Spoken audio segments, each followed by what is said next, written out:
and welcome to the Des Moines Register Political Soapbox. I'm Carol Hunter, editor of the Register, and at the Register we believe in civil discourse and also in Iowa Nice. And we really thank the candidates who decided to come out and speak with fairgoers, and please give them the courtesy of letting them speak without interruption. Our next speaker and our last of the day is Chase Oliver. He's a libertarian and he's running for president. Mr. Oliver is from Atlanta and he ran for Congress in Georgia in 2020, and then he also ran for U.S. Senate in 2022, and now he's running for the presidency. Please join me in welcoming Chase Oliver to the Soapbox.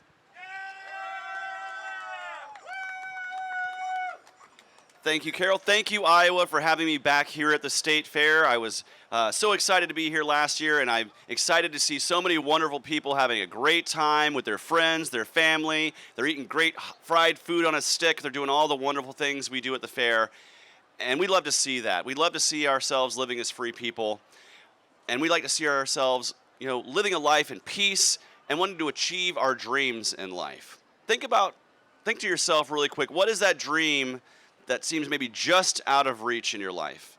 Is it buying your first home?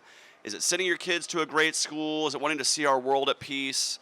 Whatever it is, I want to help you achieve those dreams. I want to help you chase those dreams because I know they might be just out of reach because of the government and what government does in our lives. Raise your hand if you think things have gotten more expensive in the last couple years. That should be every hand in this entire fair should be going up because it's exactly what's happening. Pork chop on a stick is a little more expensive than it was, say, 5 or 6 years ago. That's nothing against the pork producers. That has to do with inflation. Now, inflation is a hidden tax that hits each and every one of our wallets. It takes away the value of our dollar. And how is that happening? Why is the cost of living rising so much? Why is it more expensive to get that first home? Well, it's because the government is making our dollars worth less and less and less each year because they run deficit spending to the tune of trillions of dollars, and they have to print money to make up for that. And what that does is it devalues the dollar that's in your pocket. That is a tax increase, essentially, that's hitting you without any legislation being passed. No congressman has to vote for it. All they have to vote for is to spend more and more and more every single year, and they are very happy to do that, because that lines the pockets of those who line their pockets. Basically, the giant corporate interests in this country. And so I want to fight back against inflation. If I'm elected president, if the Congress submits to me a budget that is not balanced, I will submit them back a budget that is vetoed. I will not add any new spending, any new deficit spending, because right now, every single day, $8.9 billion is being added to the deficit. And that is going to affect our kids and our grandkids and the cost of living from here on out. And so if we really want to fight to have people chasing their dreams and achieving their goals in life, the first thing we have to do is make sure we quit robbing them with inflation. Now, I've traveled all around Iowa. I've spoken to folks all over the state, in particular farmers in this state. And I know one of the issues that really affects here at home in Iowa and all across the region is eminent domain. It's farmers having their land taken from them for the purposes of an energy company, a private energy company, to build a CO2 sequestration pipeline.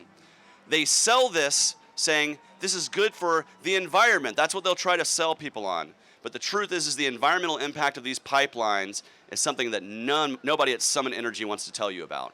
If you run a coal-fired power plant and you use a sequestration pipeline, 1 out of every 4 kilowatt hours you produce, 25% of the energy you produce is used to run that pipeline. That is a waste of good energy in this country that could be powering homes and helping us, as opposed to running a pipeline. There's also a danger in these pipelines. I'm from the South, down in Atlanta, Georgia. A couple states over, we have Mississippi. There's Sortation, Mississippi. They had one of these pipelines burst in their communities, and dozens of people were injured, and several people lost their lives due to CO2 poisoning. That is something we don't want to see in Iowa communities, and we certainly don't want to see it when the state government steals land from farmers and forces them to sell that to an energy company.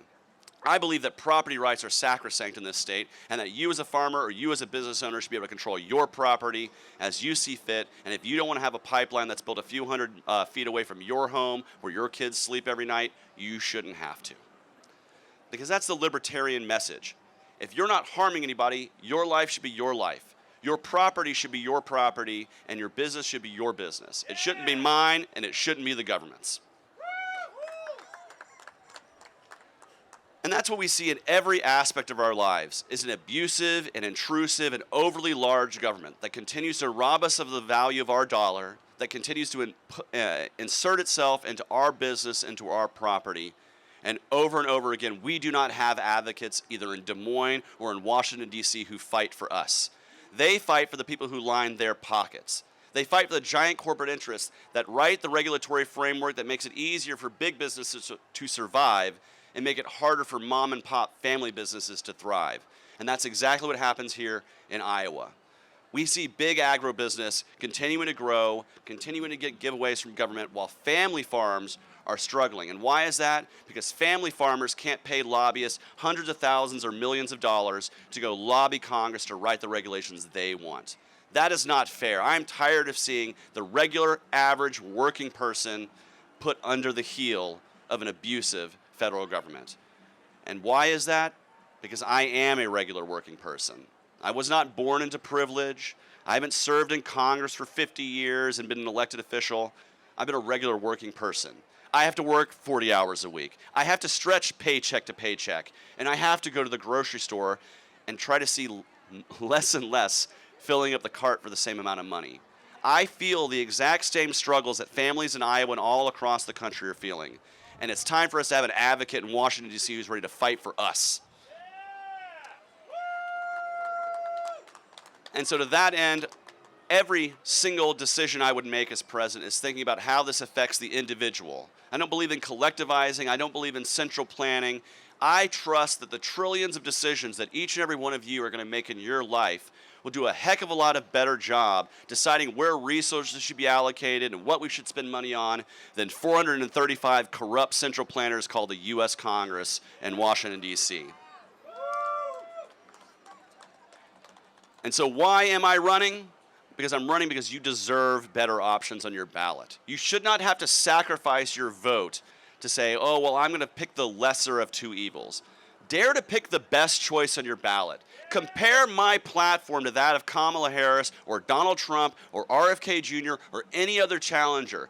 Look at it in a completely neutral way, and you will see that the Libertarian Party platform is the one that will grow prosperity, that will increase your freedom and your ability to live your life and raise your family as you see fit. Whether it's the school you want to send your kids to, the medical choices you want to make in your life, how you want to run your business, every one of those things is done better under the Libertarian Party platform and under our principles.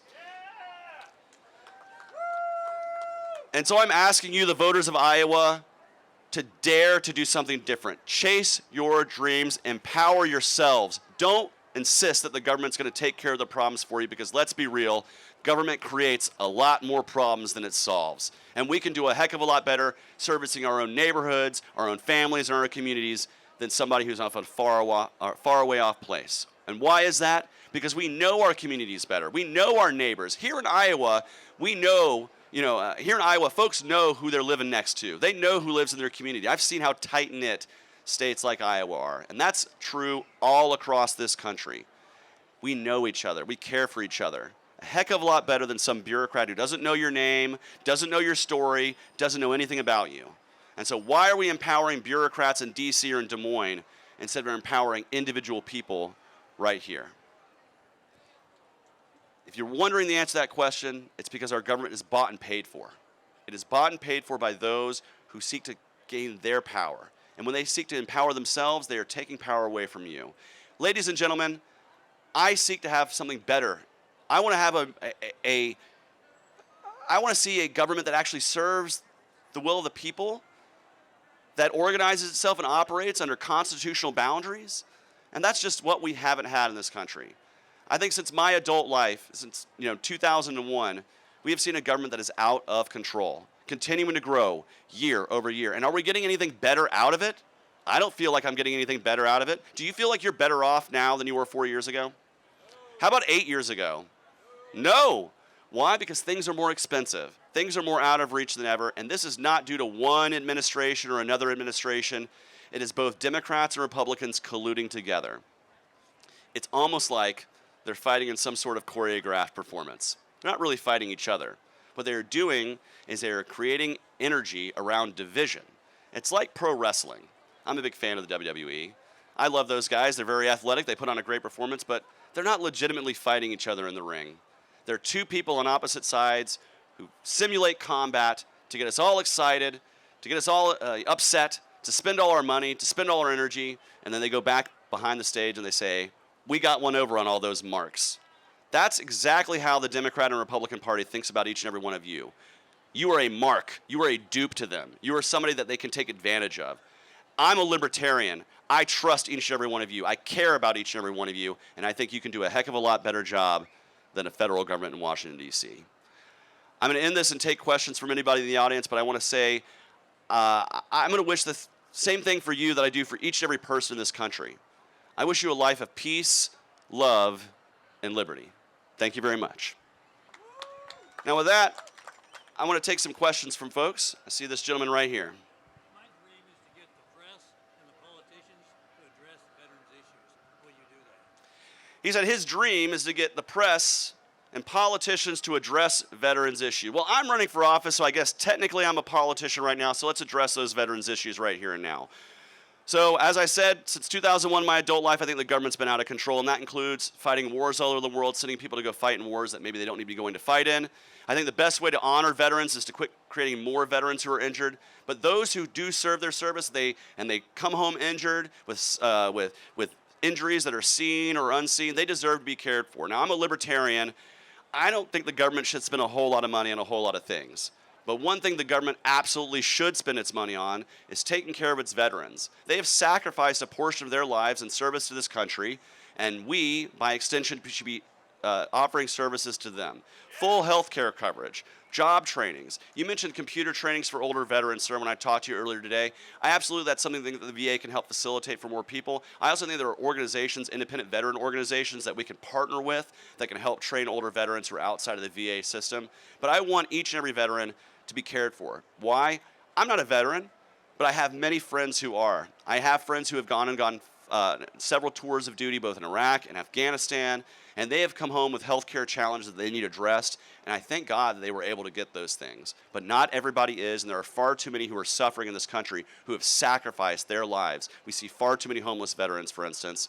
And so I will absolutely be somebody who continues to speak out for those who have sacrificed their lives for a portion of their life in service of us.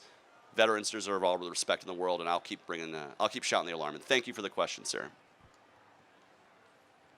Yes, sir. So what's your opinion of the COVID epidemic, quote unquote? My opinion on COVID. Well, first off, I think COVID was mismanaged completely by both the Trump and Biden administrations. The lockdowns were so arbitrary in nature. They harmed so many small businesses that now have not come back, and that has a real impact on our lives. I'll tell you right now, I have a friend who lost their small business. They were a flower shop owner. They lost their small business because they were deemed unessential. They weren't allowed to keep their business open, and it ended up falling underneath. But of course, the Lowe's Garden Center a few miles down the road was stayed open because they sold paint and I guess other things that were deemed essential. And my friend lost her business, and now she works for Lowe's. She doesn't have a small business anymore. She works for the corporate man. That is a travesty. Another travesty is the fact that so many people didn't get to say goodbye to their loved ones during COVID because they weren't allowed to. I think that is disgusting. I lost my grandfather a year and a half ago. I'm happy that that my family was actually able to say goodbye to him. We're actually able to do that, hold his hand at the end. But so many people during the COVID crisis and during the lockdowns were unable to do that. That is a shame, and people deserve to be held accountable for that. And lastly, I support full medical freedom. If you want to take a vaccine, take a vaccine. If you don't want to take a vaccine, don't take a vaccine. If you're a business owner, you want to require it or not require it or what have you, that's your business. It's not the government's business to require you to do those things. And in fact, if you think it's a good idea, you shouldn't need the force of government to require it, because good ideas don't require force. Thank you for the question. Yes, sir. Both of those things I'm absolutely opposed to. He said qualified immunity and civil asset forfeiture. So I'm somebody who has marched in the streets for police accountability. I'm somebody who has fought to hold police accountable when they do wrong. Now, I'm running with my running mate, Mike Termott. He is an ex-law enforcement officer of 10 years. So when I say these things, I'm not saying it out of some sort of hatred or malice, because I got an ex-officer running with me. And we both agree that we need to end the doctrine of qualified immunity, which is a doctrine that allows police officers to escape civil trials when a judge deems that they can just toss it out kind of arbitrarily. And I believe that if no matter what industry you're in, if you do wrong, you should have to face your day in court. And you should have the presumption of innocence that anybody else should have, but you should be able to actually see a courtroom and see a jury. And right now, qualified immunity prevents that in far too many cases. As far as civil asset forfeiture, also known as road piracy, that is when a police officer will pull you over, deem you suspected of doing something. They will take large sums of cash out of your pocket. They'll impound your car, take your property without any kind of due process or any kind of trial. That is wrong to me. I think, if you want to try to prove that something is some gains are ill-gotten, go ahead and prove that in court, but don't take it right off the side of the road. So both of those issues I want to see reforms on, and so does my running mate, who himself is a law enforcement officer, ex-law enforcement officer. Thank you for the question. Yes, sir. People on Medicare have to pay a deductible every year before Medicare pays the bills. Would you advocate for veterans to be exempt from paying the Medicare deductible? So the Medicare deductible for veterans is what he's asking about. People have to pay a deductible before they get to get their Medicare coverage. He's asking if veterans should be exempt from that. Frankly, I think veterans should be really exempt from the Medicare system altogether. You should just be getting any kind of health care from any kind of doctor you as veterans want to go to, and we should be streamlining that process and without even having you to have to pay any kind of deductible for that stuff. So as far as veterans go, I want you to have ease of access across the board. You shouldn't have to deal with all that regulation in Medicare. My mom just signed up for it, and she's already told me it's a headache and a half. And so I want to make it as easy for veterans to access health care as possible. So that seems like a proposal that has some ground. This has some legs to it. Yes, sir. Would I pass marijuana legalization? Yes, yes, and yes. 6 days a week, twice on Sundays. No, the truth is we need to end the drug war in this country. The drug war has created a lot more victims than it has saved people. Okay, that doesn't mean I want everybody to be all hopped up on drugs all the time, but what I think is the best way for us to address things like addiction is not to be using the force of government, the badge, and putting people in jail. That doesn't really help people who are suffering from addiction. What we need to be doing is decriminalizing drugs, allowing people to make their own decisions about what they do with their body, and addressing better ways to address addiction. One a great country that does this is Portugal. They've decriminalized all drugs, and they now have the lowest IV use addiction rate, heroin use across the entire continent, and they've done great strides towards actually helping people suffering from addiction by treating it as a medical issue and not as a criminal justice issue. So not only would I legalize cannabis, which thank God we now live in a country, more than half of the country has legalized recreational or medical cannabis, just like you have medical cannabis here in Iowa. We would want to expand that to any adult. It's your body. Do what you want to do with it. Yes, sir. Libertarians generally are very pro-Second Amendment with gun laws in Iowa and the states. How would you address gun control as president? Well, the only kind of gun control I support is proper trigger discipline. That's the kind of gun control I support. So I am an absolute 2A supporter to the core. I say I'm 2A all day. I don't believe in these gun restrictions that are preventing people from owning guns. Things like the bump stock ban that was passed by the Trump administration, I oppose that. I oppose things that have been proposed like red flag laws. I oppose raising the age to buy a gun to 21. Frankly, we have a veteran here right here. If you're old enough to be serving in our United States military at 18, you should be old enough to buy a rifle to defend yourself and your family at 18. And so, no, I oppose any new gun restrictions. And I personally am somebody who believes that armed people are harder to oppress, they're harder to bash, and it makes for a better country. So I support gun rights all day long. Yes, sir. How would you prevent the wrong people from getting, I guess not preventing getting guns, but you don't want a crazy person getting a gun. How would you address that? Well, there's already processes in place if somebody is deemed a real harm to society. That involves a process that goes through due process and through a court. This is why I oppose red flag laws. Red flag laws kind of skip that process. They go right to taking the guns, due process second, as President Trump said, take the guns first, due process second. I don't think that's right. It's actually really in contrary to the Constitution and the due process that we should all be getting. So if you feel somebody that's a danger, you can report that. You can go through the process of having them being adjudicated as somebody who's not capable owning a gun, but you should not be taking this out of somebody's hands arbitrarily. And that's what we see from our government right now. It's a quick Band-Aid solution as opposed to, getting a warrant, which the government needs to do more and more often. They keep trying to find less and less or more and more ways to not get a warrant. And I think we have to go through the constitutional process. All right, you guys, I have about 1 minute left. I want to encourage you to check out the Libertarian Party. If you like the idea of maximum freedom, the ability to make your own decisions in life, I encourage you to join the Libertarian Party. Come to the, what is it? What is the name of the buildings, Rick? There we go. The Varied Industries Building. Come on over and say hello to the Libertarian Party of Iowa. But I encourage you right now to pull out your phones, go to votechaseoliver.com, check out the campaign. If you've liked what you heard here, we'd love you to become a volunteer or a donor supporter. And I'll be over at the booth today answering questions, so I'd love to see you over there. Thank you very much. God bless you all, and God bless Iowa.